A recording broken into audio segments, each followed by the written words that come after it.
We're going to move on to public comments. We have a few cards. We have Imam, Malik, Tariq, Mahmoud. I hope I said that correctly, sir. All right. Malik Tariq Mahmood. Thank you. Go ahead. Assalamu alaikum wa rahmatullahi wa barakatuh. Assalamu alaikum.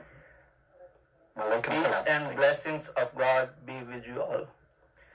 Respected Mayor, Council members, officials, and my fellow neighbors.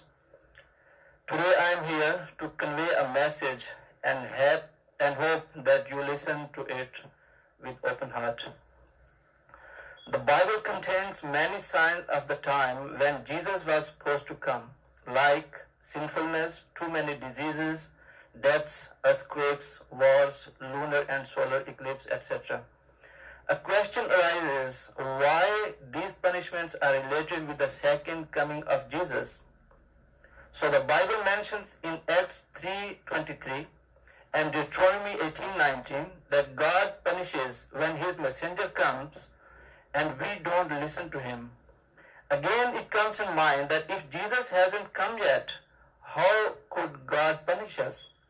And if we have already been punished by 340 earthquakes, 21 epidemic diseases, 140 floods and 31 wars during the last century, causing 352 million deaths, it means that Jesus came, but we did not recognize him.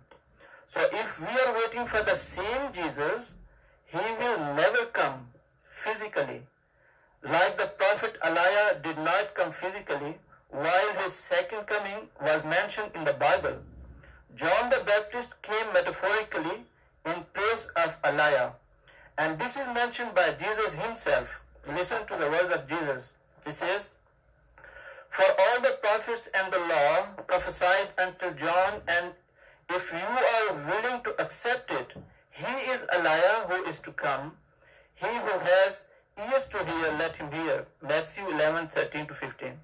It means that Jesus believed in and taught us the metaphorically advent of Elijah, not the same Elijah. How then can we go against Jesus' decision is in his own case? Why are we waiting for the same Jesus? Jesus himself cannot come if Elijah came metaphorically. So today, this humble servant of the promised Messiah is to inform you very respectfully that the second advent of Jesus has taken place in the person of Hazrat Mirza Ghulam Ahmad of Qadian from India, who founded the Ahmadiyya Muslim community in 1889 and claimed to be the second advent of Jesus in 1890. For more information, you can visit alislam.org, or my telephone number is 202-779-3676. Thank you very much. God bless you also. Thank you. Thank you. God bless you too.